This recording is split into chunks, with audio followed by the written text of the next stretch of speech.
Quem chegou agora, nós estamos ouvindo aqui um pouquinho de Psarantones. É muito diferente esse som, né? É um som estranho. Ele tem uma voz que é bonita, mas de uma beleza que não é aquela plasticidade que a gente está acostumada, de uma música temperada, etc.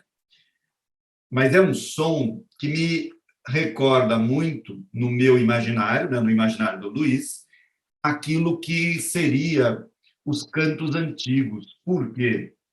Quando a gente olha aqueles vasos gregos de músicas, nós temos sempre esses instrumentos próximos, né?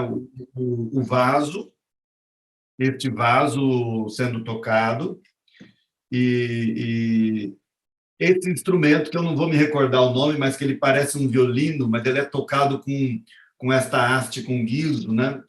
Que é muito comum aparecer nas ilustrações de música antiga. E isso nos remete ao fato de que os temas da poesia antiga eram cantados, na sua grande maioria. Então, esses poemas que nós falamos do mundo antigo, eles eram recitados por aedos, por cantores. E Homero era um dos aedos. Na verdade, assim como nós temos famílias de artesãos no mundo antigo, então nós temos a família dos sapateiros, né?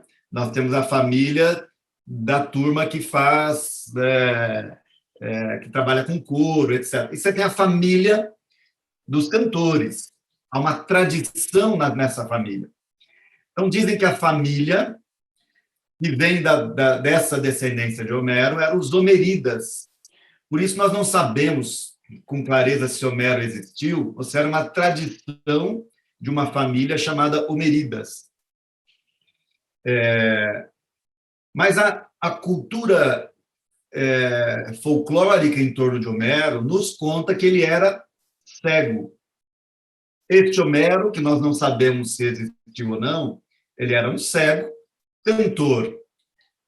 Por isso que o Psarantones não é cego, mas ele fecha o olho para cantar, né? Às vezes eu penso em Homero, cabeludo daquele jeito, com aquele...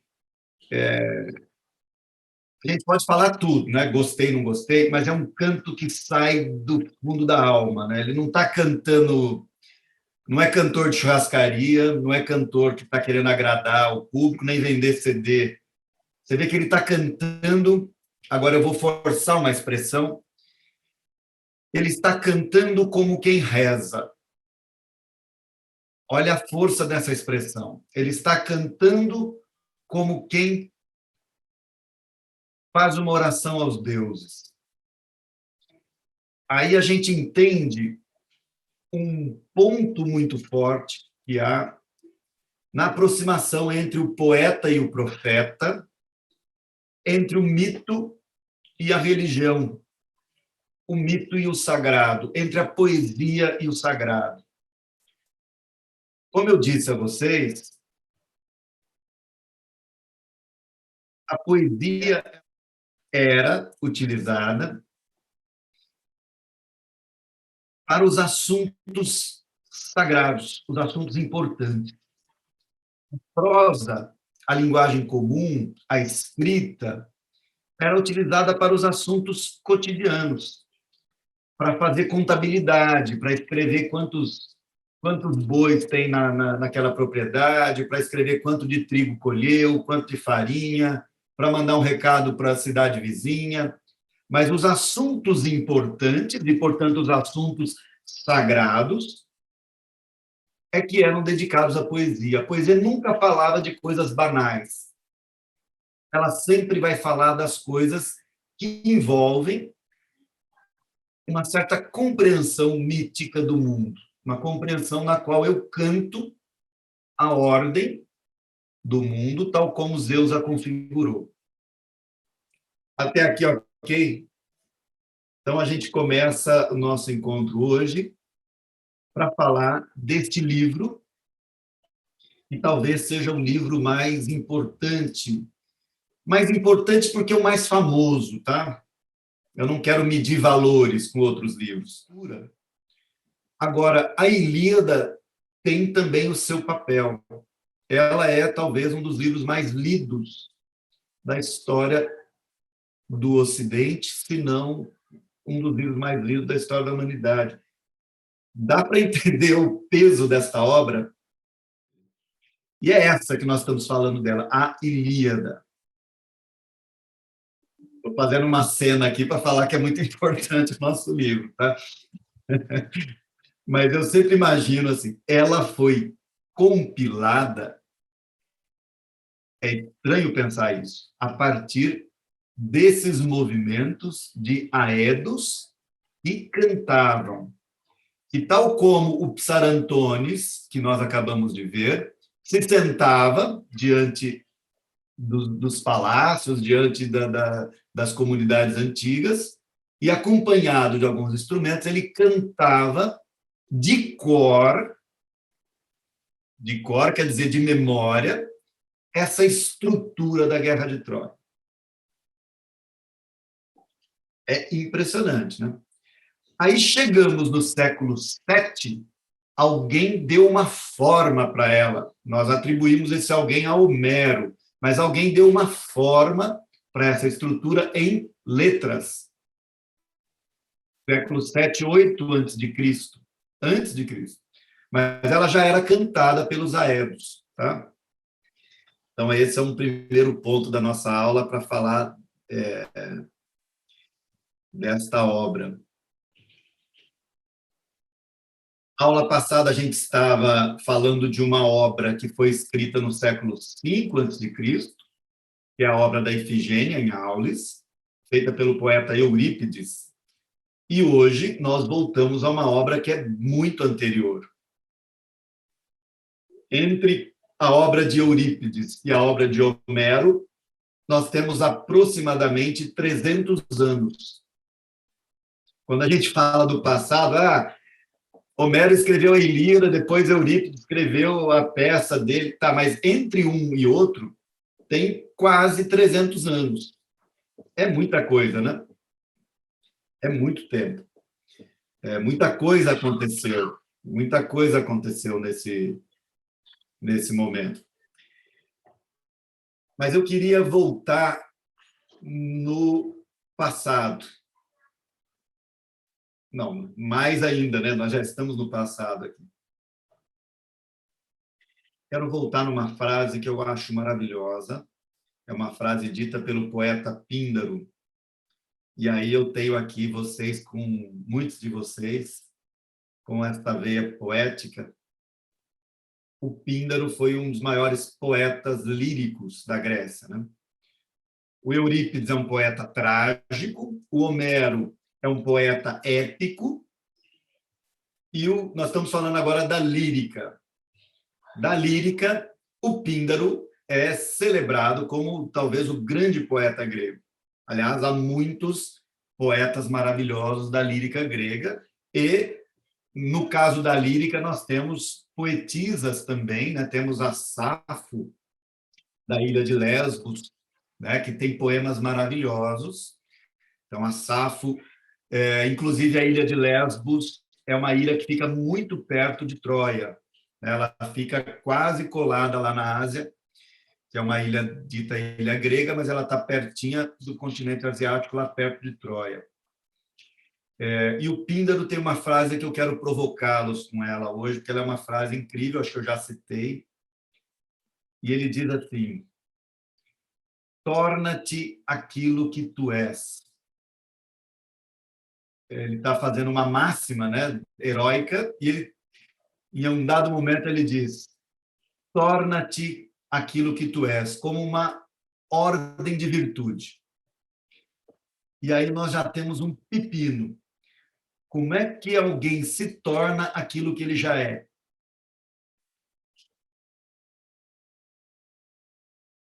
Esse é um pepino para a gente descascar desses gregos malditos que adoram fazer enigmas com as palavras, e ele nos dá esta máxima. Gostou, Sara? torna-te aquilo que tu és. Como é que eu me torno o que eu sou? Isso Platão vai adorar esta máxima, os gregos vão adorar esta máxima, e eu não sei como responder a isso, mas eu adoro esta frase.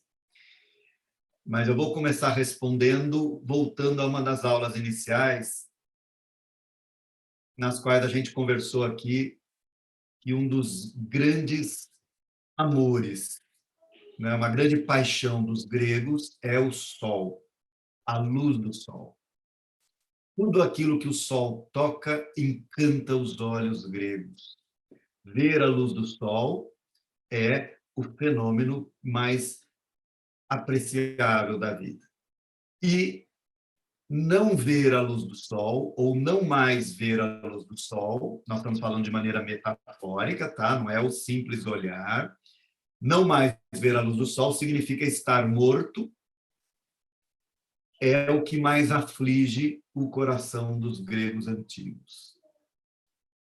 Daí que todos os verbos de conhecer, eles têm como metáfora a visão, nós já falamos muito disso. E nós temos que lembrar que a paisagem grega é uma paisagem maravilhosa. É uma paisagem deslumbrante, com um mar azul, com encostas, né? A gente vê aqueles pequenos filminhos que se passam na Grécia, sempre tem aquelas casinhas brancas diante do Mediterrâneo, aquelas casinhas brancas com aquele mar azul. Tem algumas cidades na Itália que têm esse perfil também, porque são culturas muito próximas, mas é este fenômeno do mundo revelado à luz que é tão caro. Fazendo aquela comparação, né, que eu fiz na aula passada com o mundo hebraico, o apreço que eles têm é pela palavra, pela voz, pela audição, porque tudo aquilo que vem da visão, ele pode ser enganoso, né, para o mundo que vive ali um cenário mais de deserto, de miragens, de, de uma outra realidade geográfica. A visão não é bem vista como conhecimento. Conhecimento é aquilo que eu confio na palavra de alguém e, mais do que tudo, eu confio na palavra de Deus. No mundo grego, nós temos uma revelação que se dá pela paisagem visual, né? Tem uma metáfora muito grande. Então, não ver a luz do sol é um momento devastador e, como nós dissemos lá atrás, a solução encontrada para este povo diante da mortalidade, diante do fato que eles são mortais, é a possibilidade de eles se tornarem imortais no nome. Lembram disso? O meu nome, já que eu não posso fisicamente ser imortal, o meu nome se tornará imortal. E o apreço que os gregos vão ter pelo nome será grande, será muito grande. Por isso, essa coisa da honra. Então, toda a história da honra está ligada à história do seu nome. E a máxima do herói é não fazer nada que não seja belo, não fazer nada que atraia a vergonha. E é essa máxima que vai modular todos os feitos dos gregos. E dentre os grandes heróis, que vão nos dar uma imagem dos grandes, né, das possibilidades humanas, porque o herói ele é uma face daquilo que é possível ao humano, por isso está tão ligado aos Jogos Olímpicos, tá? Quando a gente vê um atleta alcançando uma marca nos Jogos Olímpicos, um feito que ninguém antes havia alcançado, este sujeito olímpico, este atleta, ele expande a condição humana. Então, quando o Bolt corre lá abaixo dos 10 segundos, né, corre os 100 metros abaixo dos 10 segundos, ele está mostrando que é possível a um homem atingir esta marca. Veja, que não está dizendo que é possível a todos, mas ele quebrou aquela dita de que é impossível aos homens correr tanto. É impossível para um humano saltar tanto. Cada atleta que vai lá e realiza esse feito, ele expande esse limite. Eu estou dando um exemplo da Olimpíada, que é grega na sua concepção, né? Vem dos jogos realizados em Olímpia, e trazendo para o mundo dos heróicos. Cada vez que um humano faz um feito que ninguém havia alcançado, ele estende a possibilidade do humano, né? Ele estica, vamos dizer assim, o campo das possibilidades de realização. E o homem que é celebrado na Ilíada é Aquiles. E é sobre isso que nós vamos falar um pouco hoje, sobre Aquiles. Mas, Luiz, a Odisseia fala sobre Odisseu, está no nome. O que tem a ver Ilíada com Aquiles? Não tem nada. O nome Ilíada diz respeito a Ílion. Ílion é o nome de Troia, é um dos nomes de Troia. Ílion, sendo Troia, então Ilíada é tudo aquilo que se refere a Troia, né? O conjunto de assuntos que se referem à cidade de Troia, aí dá o nome Ilíada, né? Mas a palavra Aquiles quer dizer outra coisa, quer dizer a dor do povo.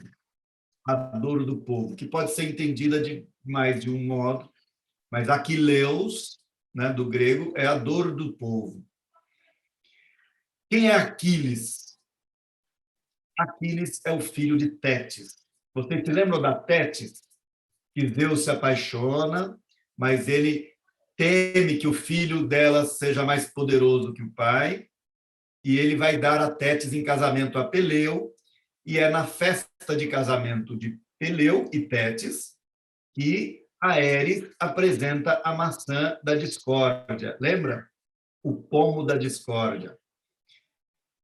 Então, a Tétis, a contragosto, se casou com o Peleu, pai de Aquiles. E a desdita dela, ou seja, a infelicidade dela, é que ela paria filhos imortais, filhos mortais. E ela pelejou de muitos modos que os filhos dela se tornassem imortais, nunca tendo êxito. Alguns ela chegou a matar de modo cruel, tentando torná-los imortais. Mas Aquiles, ela arranjou uma saída.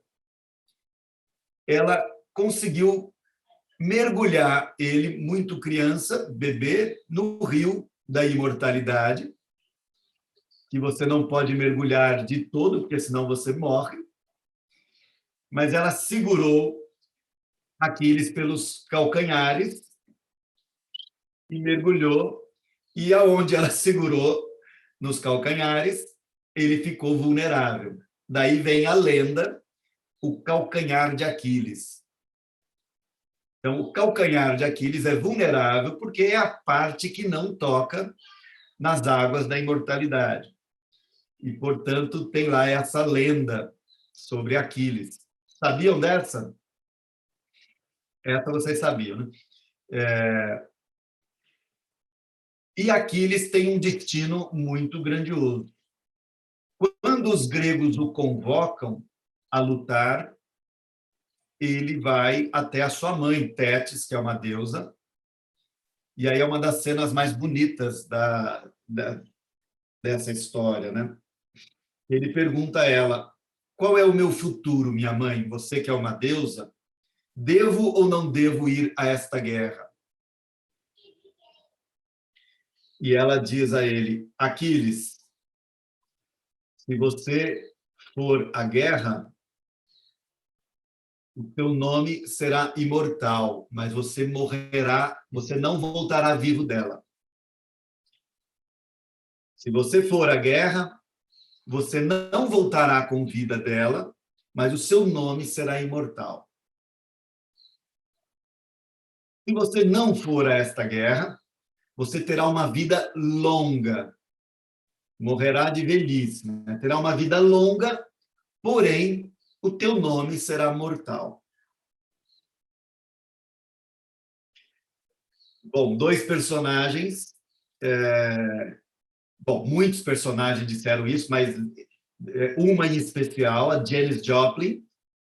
Janis Joplin dá uma entrevista na época áurea de sua carreira, onde ela estava vivendo a vida com como é que a gente pode dizer aqui, né? Sem muito cuidado, tocando terror, né? Experimentando de tudo um pouco. Ela diz: eu prefiro viver, né, alguma coisa do tipo, né? 100 anos em um do que viver uma vida, do que viver 100 anos sem graça, né? Ela disse diferente: eu prefiro viver um ano intensamente do que viver 100 anos sem graça, sem emoção, sem nada. E, claro, ela morreu muito jovem, uma pena. Teve um ano que nos levou, de uma vez, Jim Morrison, Janis Joplin e quem mais que morreu no mesmo ano? O Jimi Hendrix. Os três ícones dessa geração, Jim Morrison, do The Doors, a Janis Joplin e o Jimi Hendrix. Morreram tudo no mesmo ano. Mas foram alguns que fizeram um pouco essa loucura, né, de viver intensamente sem medir consequências. Não é bem isso que acontece com Aquiles, mas é uma decisão difícil. Se eu perguntasse para vocês, o que vocês escolhem? Uma vida de glória, mais curta, ou uma vida longa e tranquila, sem grandes feitos, sem grandes... Não é uma escolha fácil, né? Nós temos um apego a estar no mundo, né? A olhar o sol, como diziam os gregos, muito grande. E aonde que está o heroísmo de Aquiles, né? Que os gregos tanto veneram? Não é só porque ele era o cara que era bom de briga, de lança, que corria muito, que é porque ele escolhe uma vida curta, mas honrosa. Por isso que ele é ousado na sua coragem. Ele teve a coragem de dizer: pois então eu vou à guerra, mãe. Prefiro uma vida curta, mas com grande glória, com grande honra, do que uma vida longa e sem honra. Estão entendendo o nosso moço?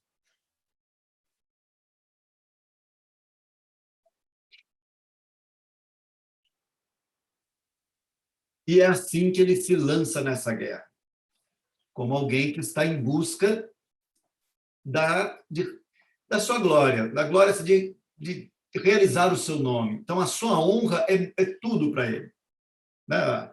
Fazer as coisas de uma forma bela, executar tudo o que fizer de uma forma que vai ficar gravada na memória. Como é que os gregos gostavam de dizer? Eu dá uma inveja disso, eu tenho uma inveja danada. Viu? Se vocês quiserem comentar essa parte, eu agradeço. Os gregos diziam assim: uma vida digna de ser contada, uma vida digna de ser repetida pelos outros, uma história que vale a pena ser contada. Sabe aquele filme que você fala: nossa, vale a pena ver de novo, vale a pena ver sempre, porque esse filme, de fato, é um pouco viver a vida assim. Está muito dramático, está bom? Estão me acompanhando? Vamos citar um filósofo aqui de gosto de Léo e de gosto de Daniel Souza. Friedrich Nietzsche.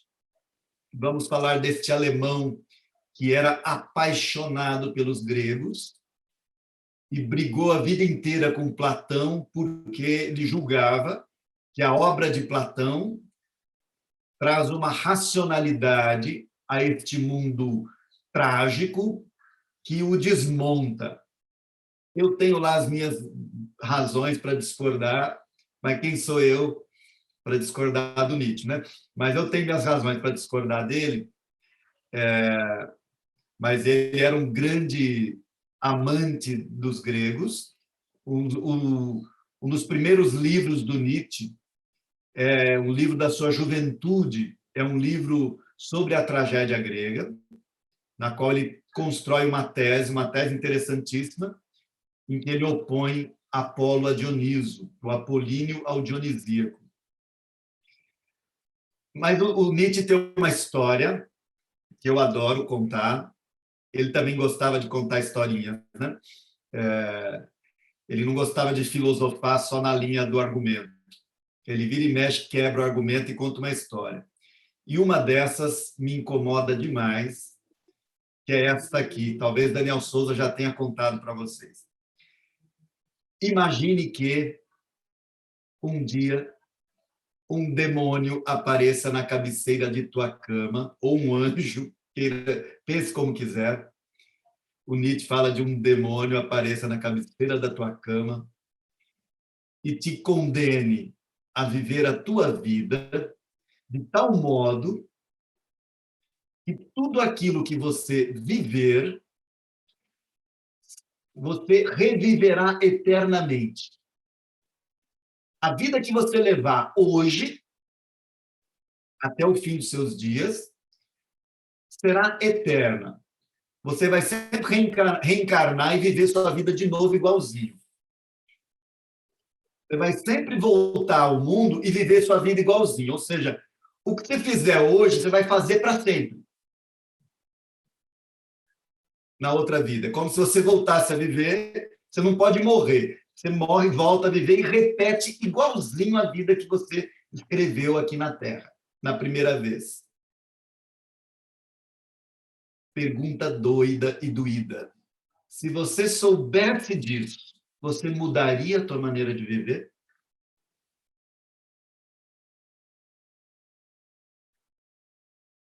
Sabendo que tudo que você fizer, você vai repetir para sempre, isso mudaria a tua maneira de escolher o agora? Veja, não está falando nada, quando eu fico... Não, o agora. Você escolheria diferente as suas atitudes hoje? O Nietzsche não é pouca coisa, ele é danado. Eu tenho um medo dessa história. E aí? Que lhes parece essa história? Tudo que você viver, você vai repeti-la infinitamente. A pergunta é: você se sentiria feliz com essa notícia? Você ama a sua vida de tal modo que você a viveria infinitas vezes? E se você não ama, meu querido, minha querida, o que fazer para mudar isso?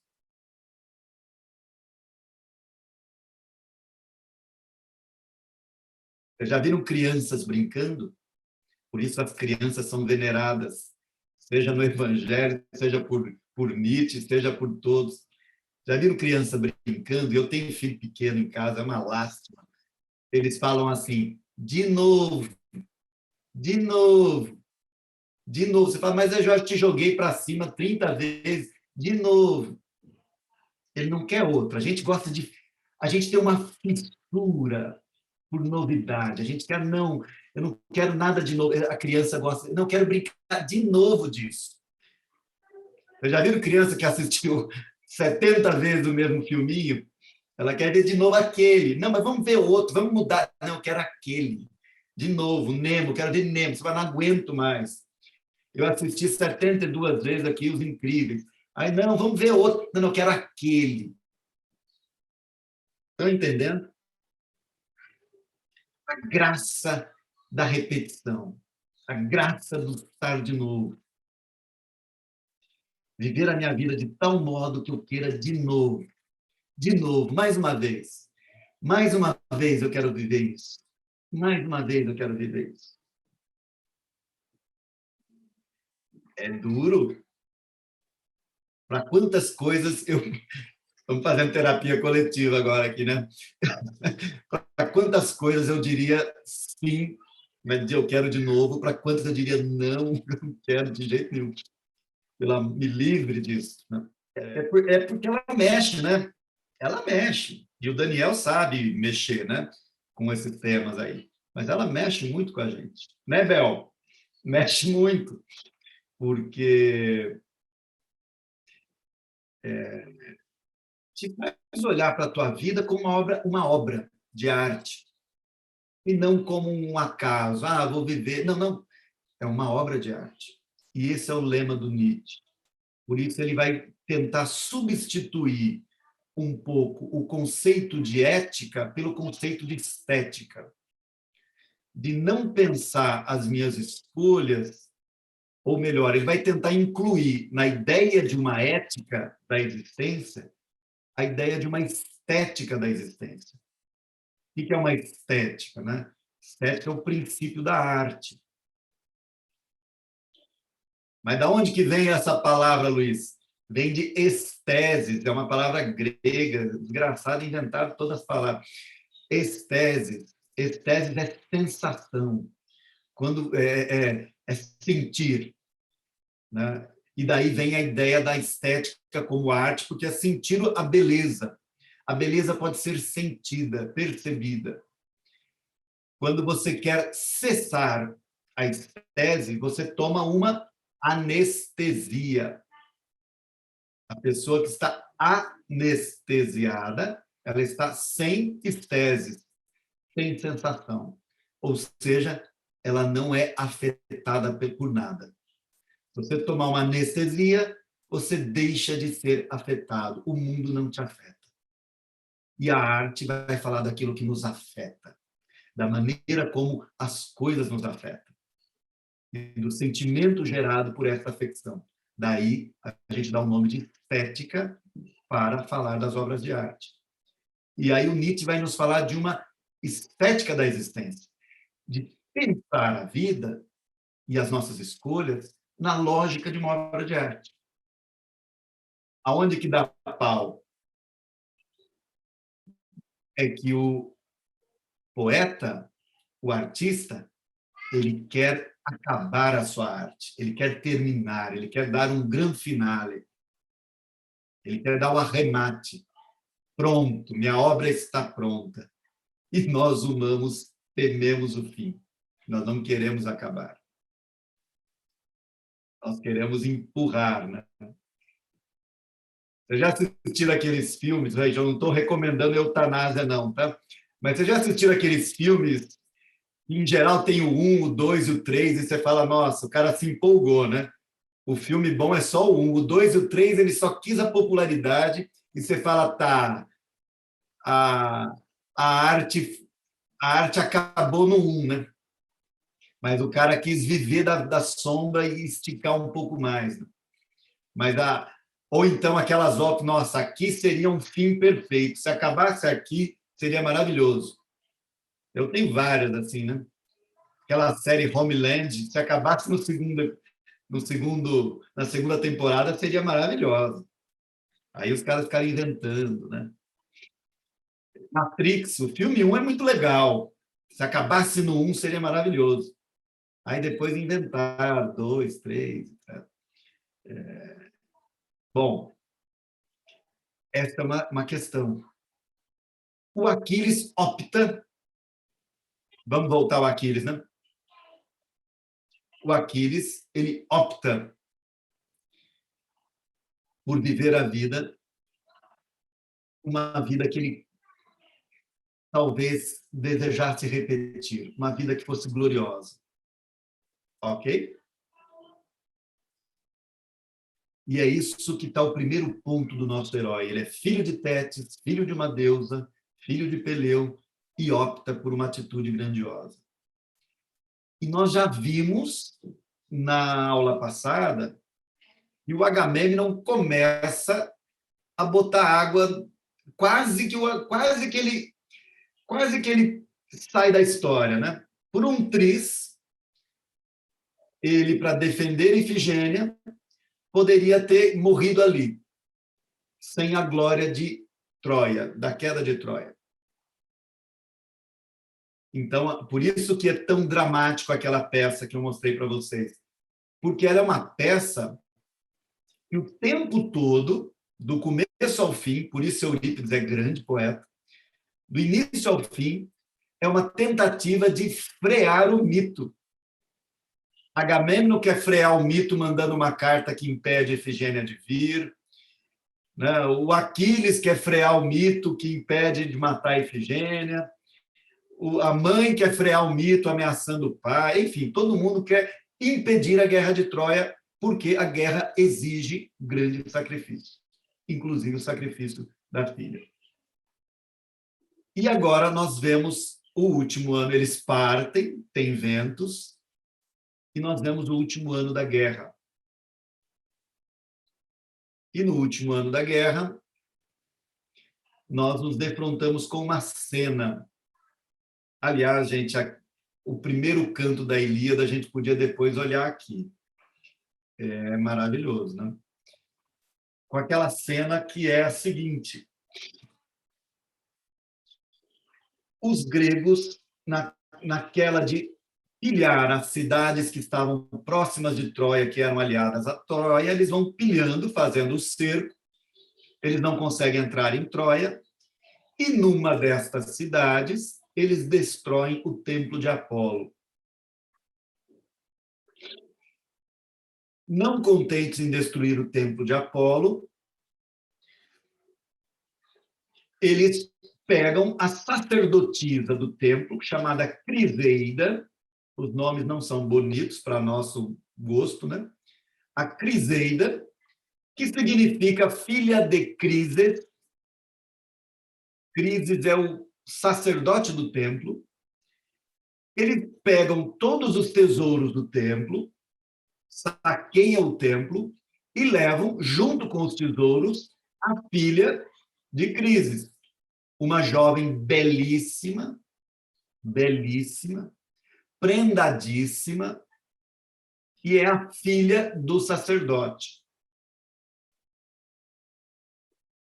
E, claro, como ela é a mais bela das prendas, ela cabe ao chefe dos gregos, ela é dada a Agamemnon.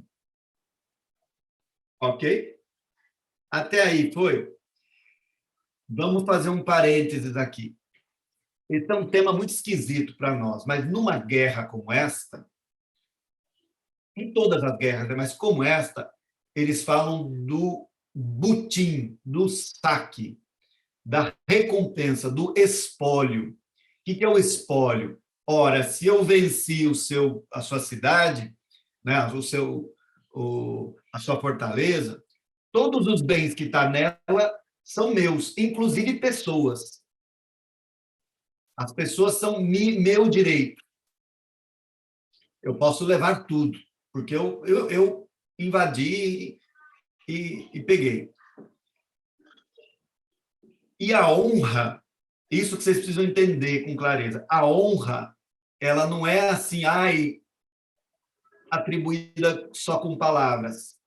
A honra também ela é atribuída com bens.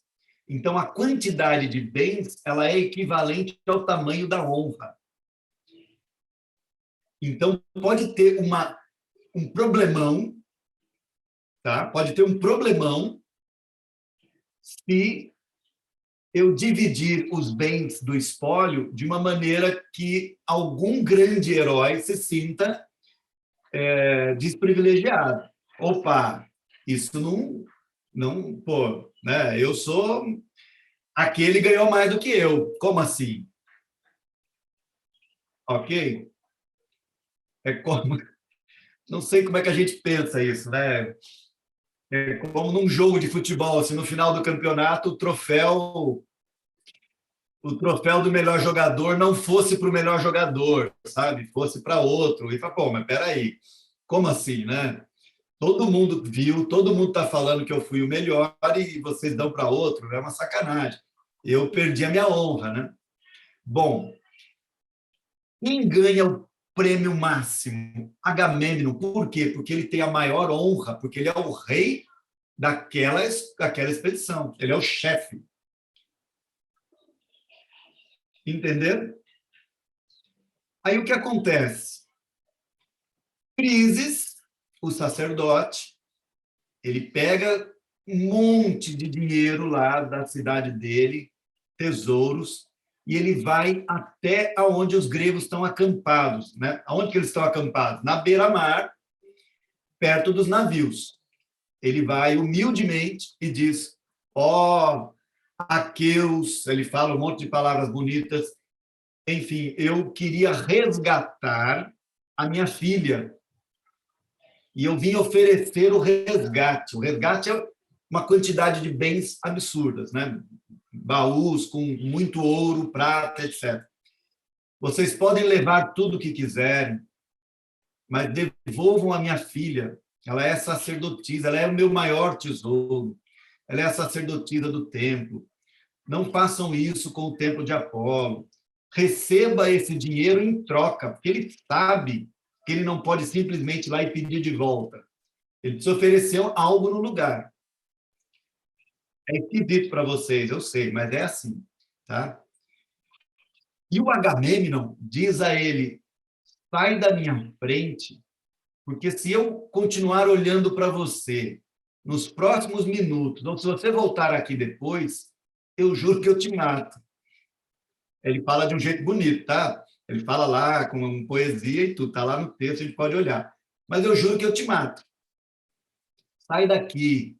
Esta mulher nunca sairá do meu lado, porque ela não perde em nada para minha mulher, Clitemnestra. Lembra da Clitemnestra? Ela não perde em nada para minha mulher, nem em beleza, nem em dotes, nem em habilidade.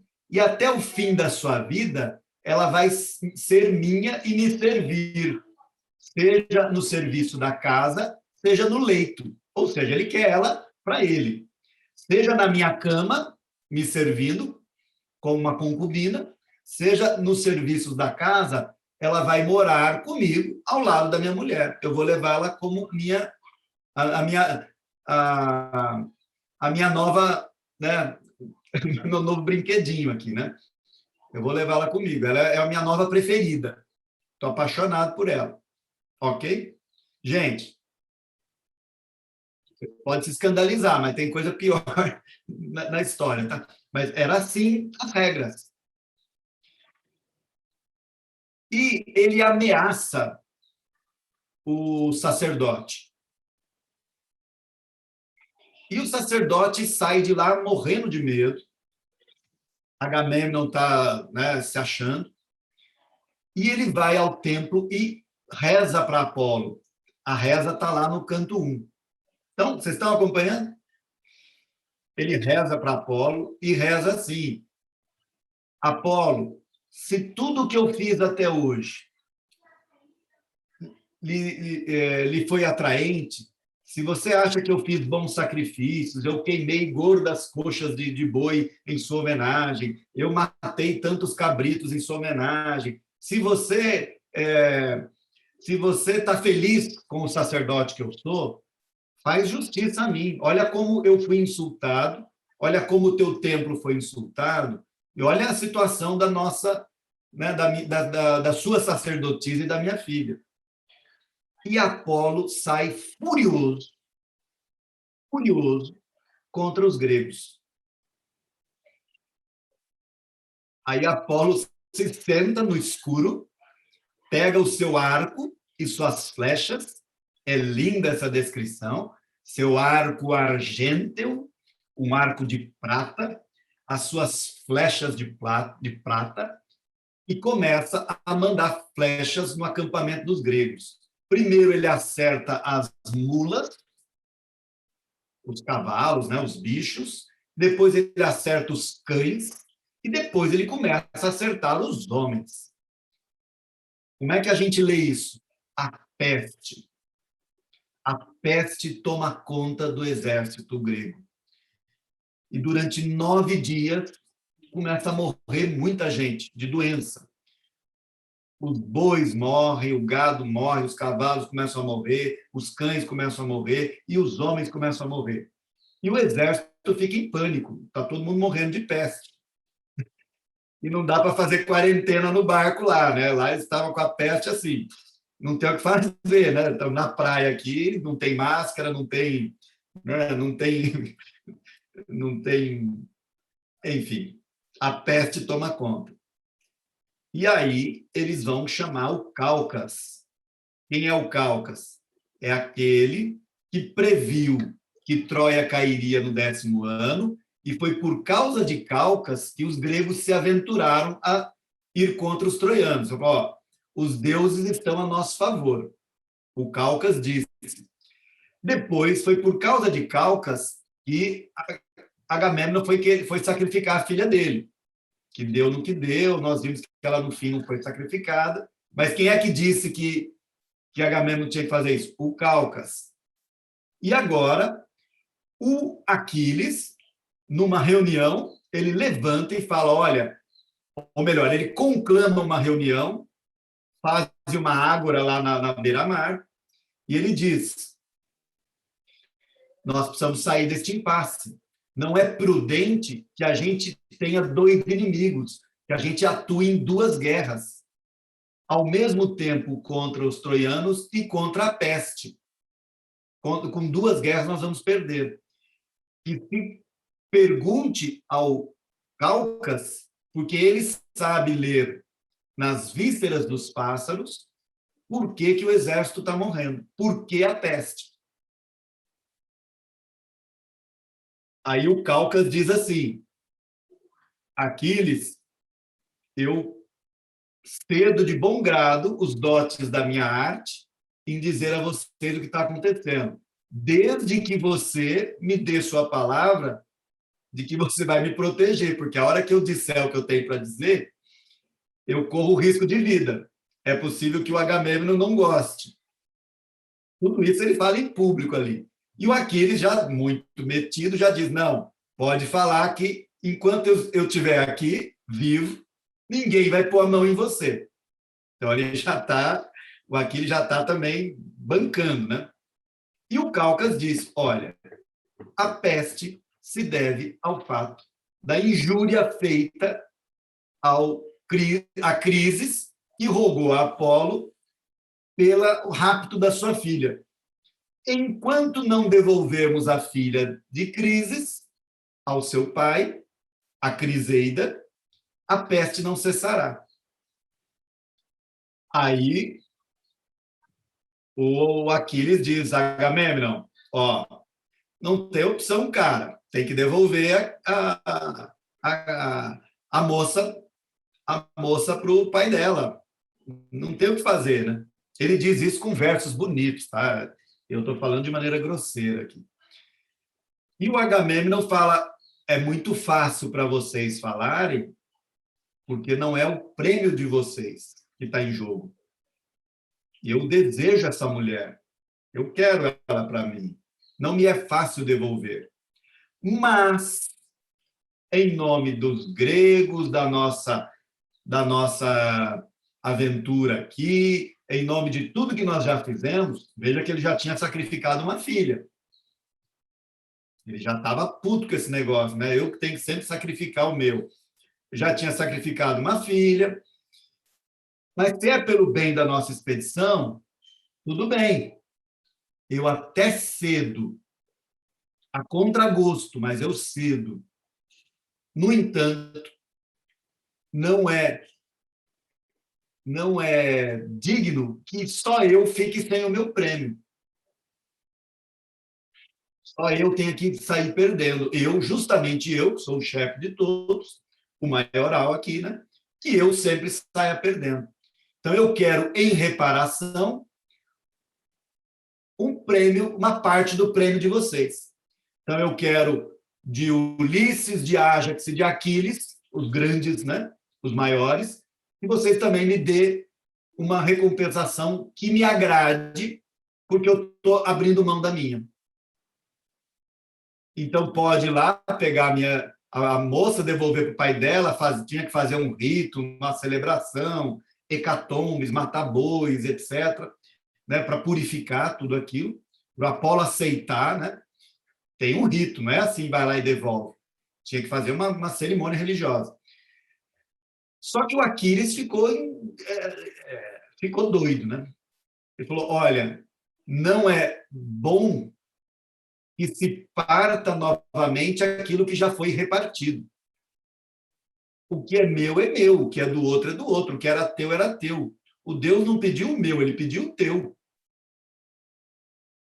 Não é de bom tom, e ele já começa a ofender um pouco também, né? O Agamemnon está se achando também, né? Não é de bom tom que o chefe, ávido de ganhos, queira repartir o que já foi partido.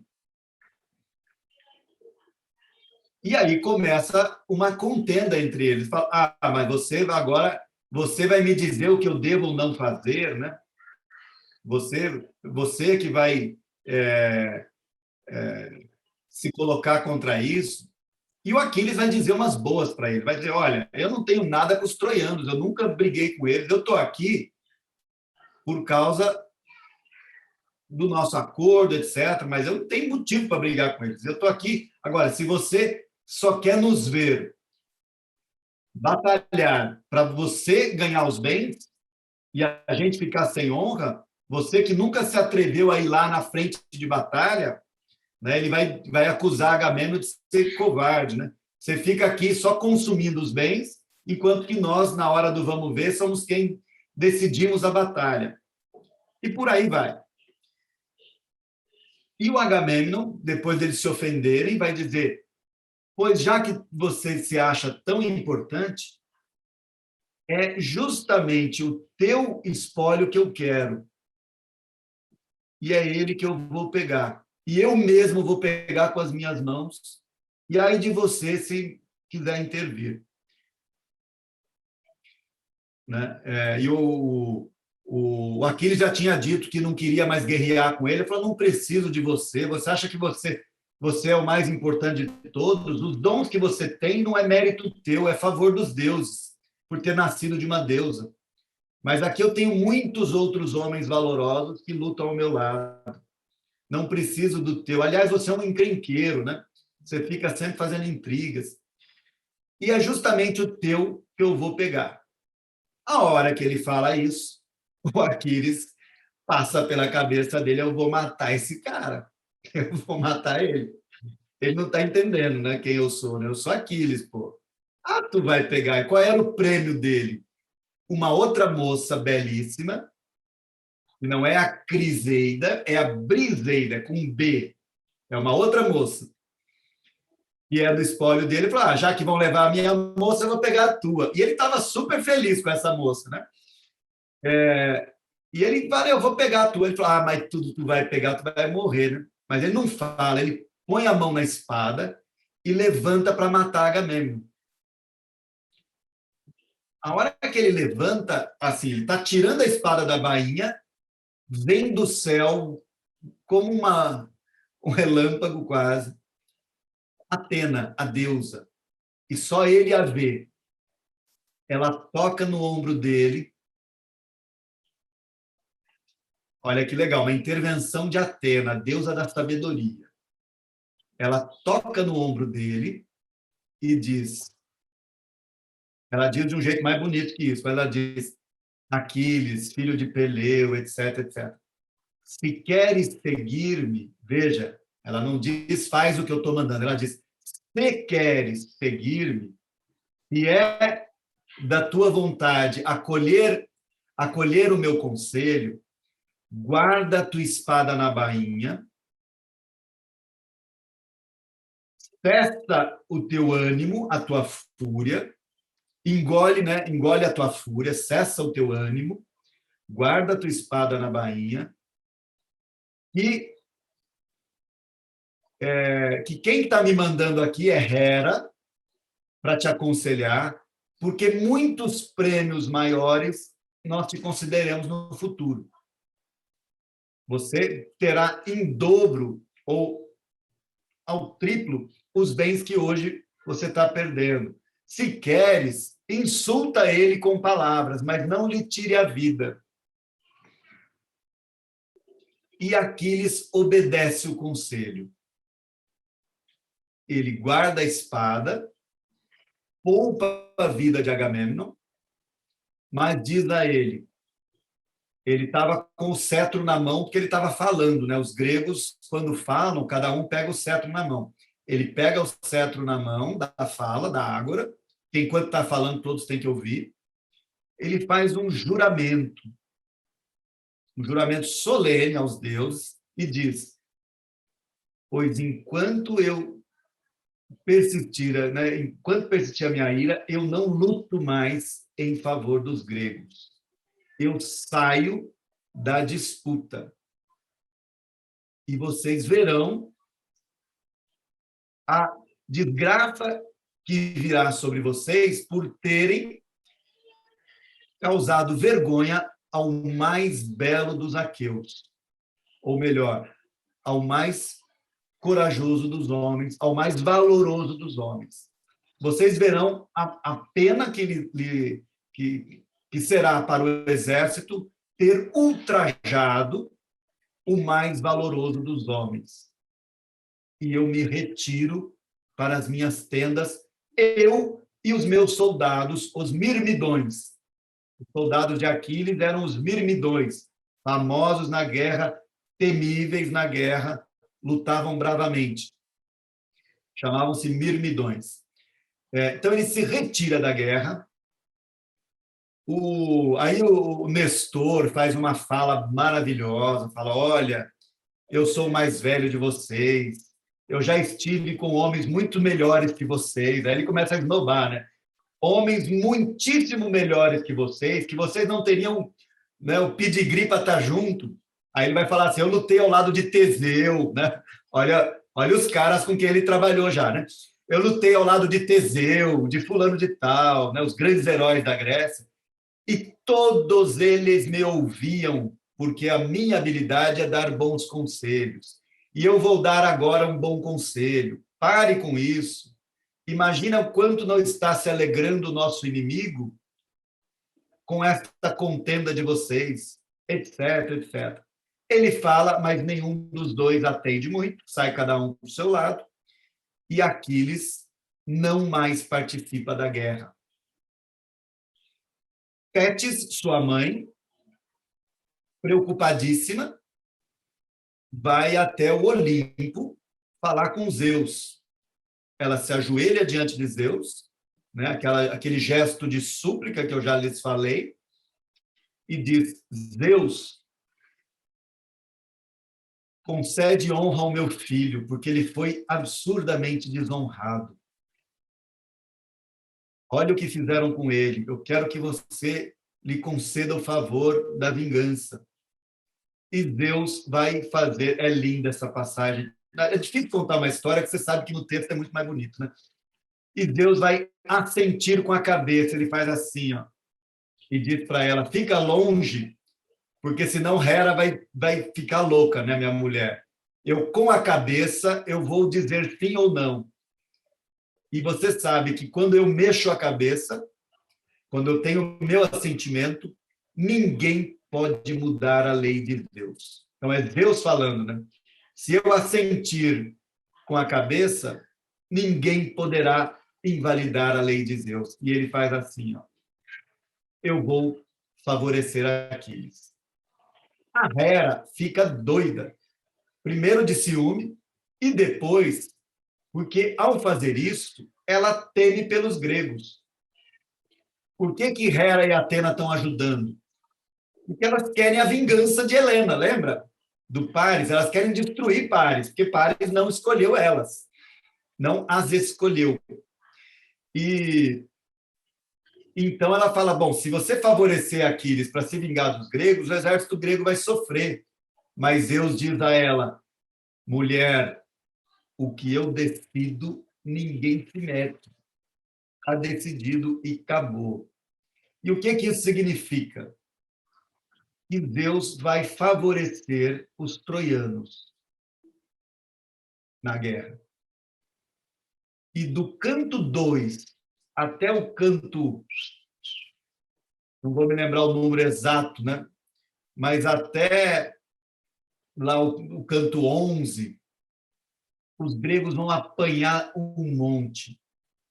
E o grande herói troiano, Heitor, vai desafiar a todos e vai matar muitos homens valorosos. e ele vai sair das suas muralhas com o exército troiano. Zeus vai inspirar coragem neles, e eles vão combater os gregos de tal maneira que eles vão empurrar a fortaleza que os gregos fizeram na praia, uma praia enorme, tá? de quilômetros, tá? Não é a prainha aqui de Praia Grande, não. Quando eu falo praia aqui, é um lugar. Ele vai empurrar o acampamento dos gregos para perto do mar. E ele vai começar a pôr fogo nos navios dos gregos. Já imaginou essa cena? Vocês estão perdendo, morrendo aos montes, e eles estão começando a queimar os navios. E aí você não tem nem como voltar. O que Agamemnon faz? Ele cede, ele implora, ele faz uma comitiva, então, eles combinam, os gregos imploram e o Agamemnon cede. Então, vamos fazer uma comitiva, vai Odisseu, Nestor e Ájax para conversar com Aquiles, para ver se a gente comove ele.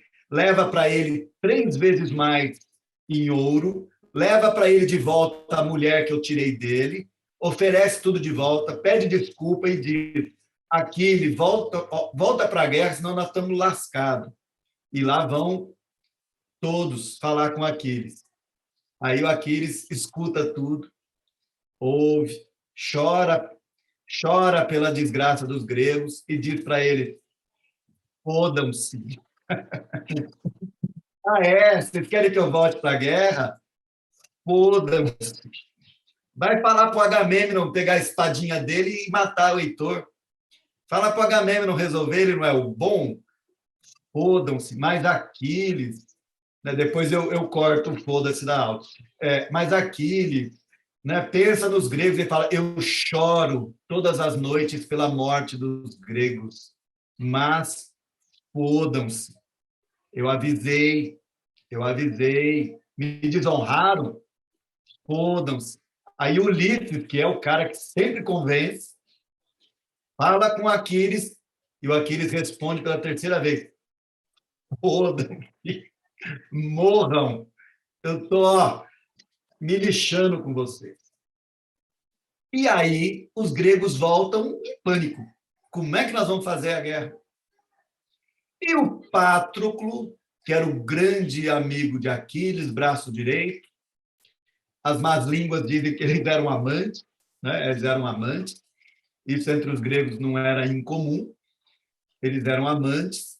O Patroclo vai falar com Aquiles e diz: Aquiles, mas você não... Que morram, eles me desonraram. E aí ele fala: mas permita então que eu use as tuas armas para pelo menos afastá-los de perto das naus, levá-los para além das barreiras. E o Aquiles concede com uma condição: desde que você só use as minhas armas para levar o exército dos troianos para além do limite da nossa fortaleza, que eles construíram lá uma fortaleza que foi vencida. Mas não ouse, Patroclo, enfrentar Heitor. Não é para o teu tamanho. Heitor não é para o teu tamanho. Não ouse. A história vocês conhecem, né? Estou contando tudo aqui que vocês já sabem agora. Mas aí tem um ponto. Aqui ele está correto, na sua ira, está correto. Mas agora ele passou do ponto. Ele está querendo uma reparação que não é mais humana. Quando os gregos oferecem a ele todos os dons e pedem todas as desculpas, ele é irredutível, ele se ofende. Parar o barulho aqui. Ele se ofende como um Deus e não como um homem. Lembra daquela deusa Ate, a deusa da cegueira, que traz ao homem uma certa soberba, que ele se perde? Nesse momento, a deusa Ate está trabalhando em Aquiles. Ele está soberbo. Não é mais uma desonra humana que ele está sentindo, uma desonra divina. Ele não se comoveu com a súplica. Ora, não se comover com a súplica de um povo inteiro não é humano. E o Patroclo sai com as armas de Aquiles, e o povo, achando que Aquiles voltou à guerra, cria forças, e todo mundo sai guerreando bravamente atrás de Patroclo. E os troianos, aí o mito é bonito, né? Só de ver a armadura de Patroclo, né, a armadura de Aquiles, já viravam de costas, né? Já saíam correndo e eram ceifados, mortos, com muita facilidade. Aquiles era muito temido. E o Patroclo lutava, sempre treinava com Aquiles, era muito bem treinado também, era um grande guerreiro. E ele vai empurrando os troianos, inclusive empurrando Heitor para fora do acampamento dos gregos. Mas a deusa Ate também vai atuar em Patroclo. Ele fica soberbo, ele começa a se achar demais. Ele fala, eu vou ganhar essa guerra sozinho. Eu vou ser o Aquiles dessa guerra. E ele parte para cima de Heitor. Heitor, no começo, foge dele e leva ele para um lugar distante. E aí, quando ele vai enfrentar Heitor, ele é morto por Heitor. E mais uma calamidade. Heitor pega as armas de Aquiles para ele.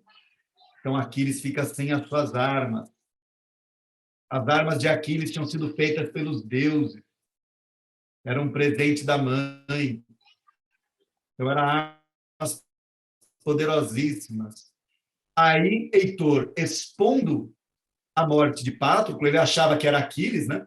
Aí ele viu que é Patroclo, expondo as armas de Aquiles, os gregos ficam morrendo de pânico. Ele matou, né, seja Patroclo, seja Aquiles, ele é dono das armas.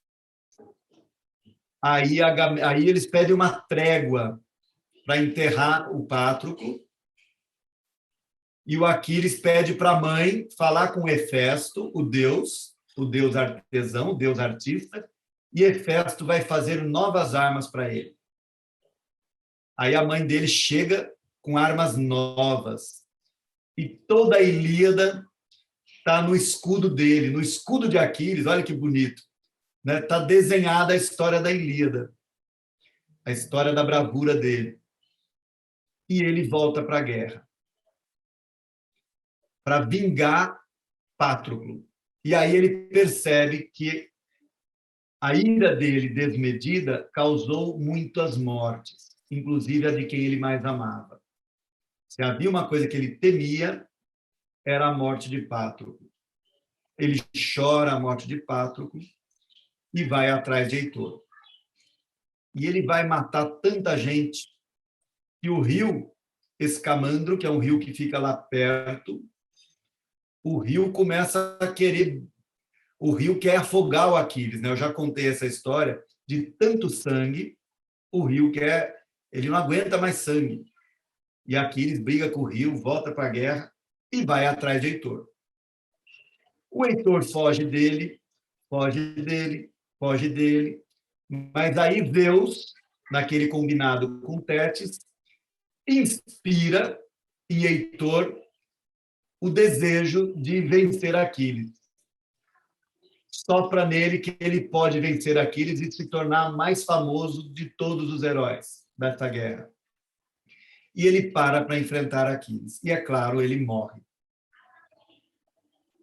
Aquiles, não contente em matar o maior herói troiano e o mais querido filho de Príamo, ele vai amarrar o cadáver de Heitor na sua carruagem e vai dar 3 voltas arrastando o corpo de Heitor em volta das muralhas de Troia.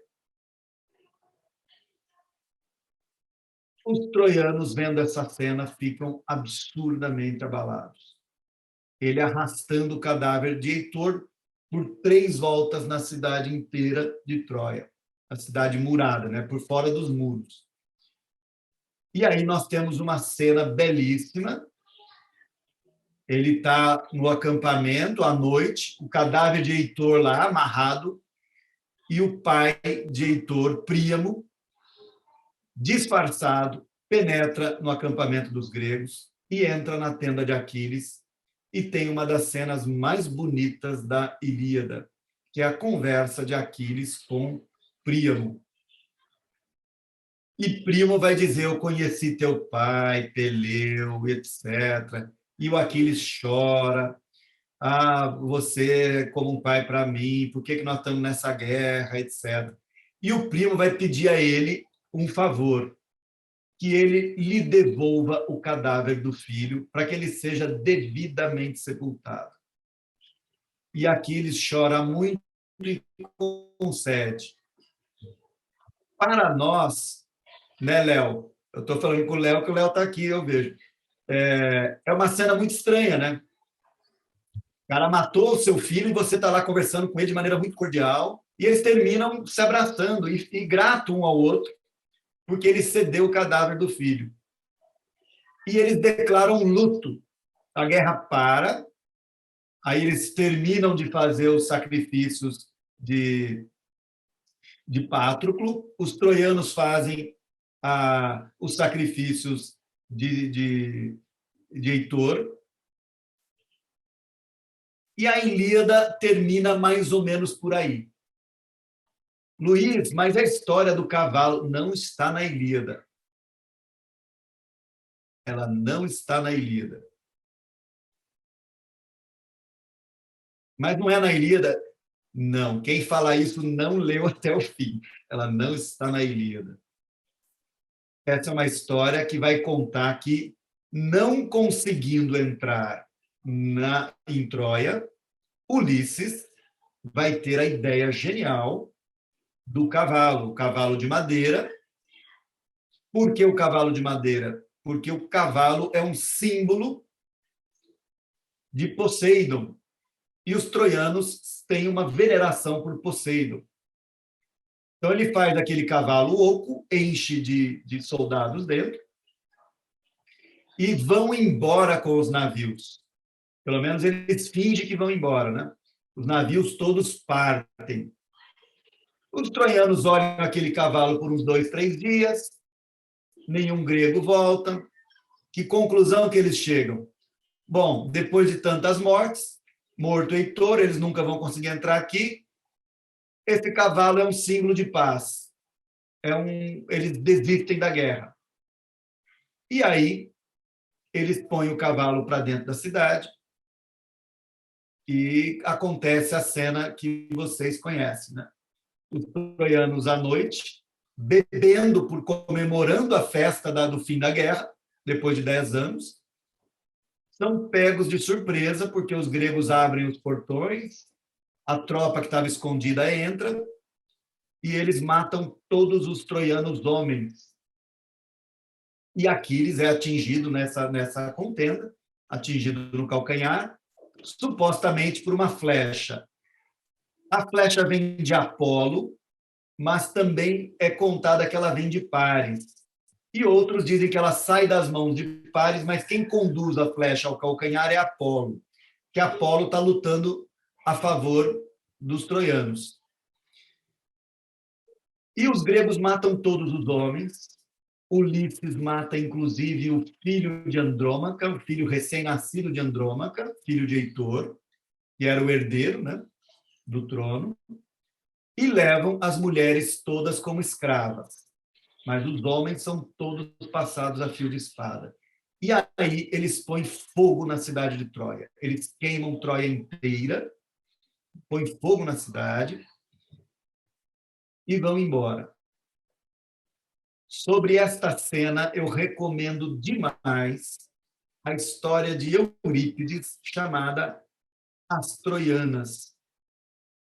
E pela primeira vez, como eu disse lá atrás, os gregos contam a história não dos vencedores, mas dos vencidos.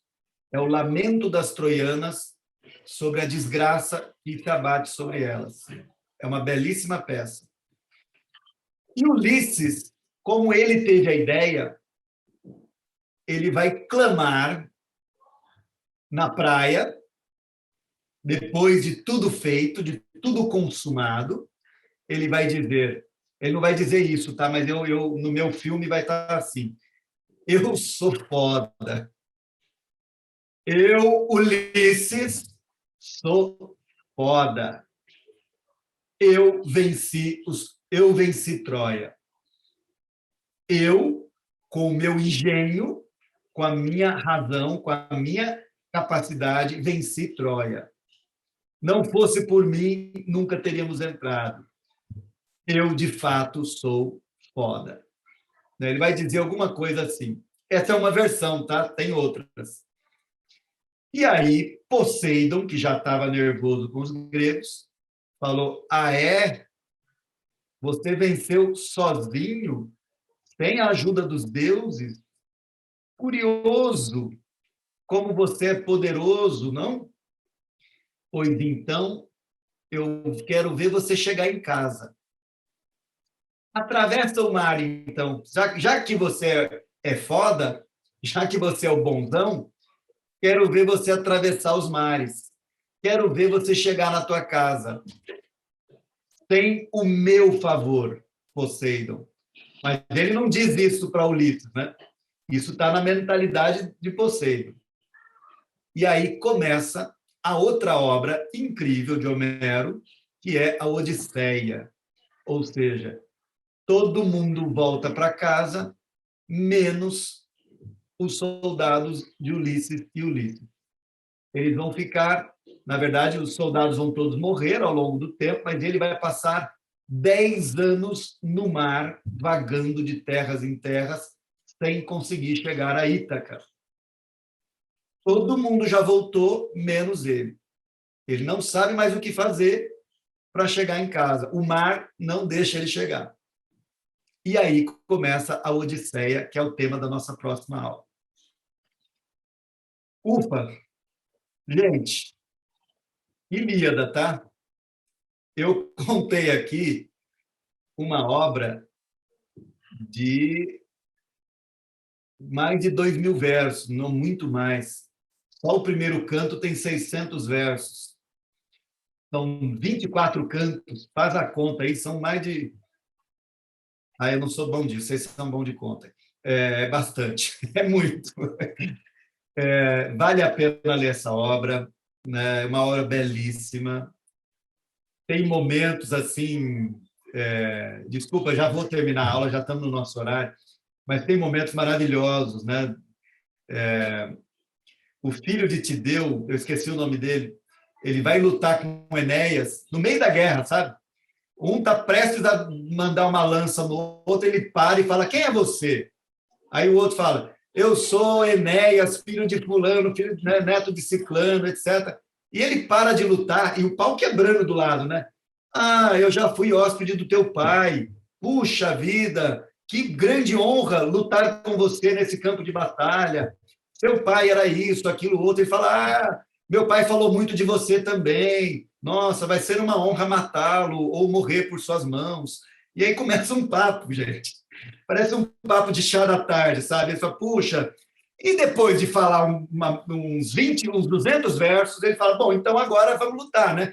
Ah, então vamos. E aí começa a se pegar de porrada lá. Mas é uma, como diz a Jaqueline Romy, falando sobre os gregos, é uma paixão que sabe falar. Eu acho isso lindo. É uma paixão que sabe falar, que tem voz. Os gregos, quando falam das paixões, é uma paixão que tem texto. Então, a Odisseia, a Ilíada é sempre isso, né? Muito texto sobre esse tema. Querida gente, espero que tenham gostado.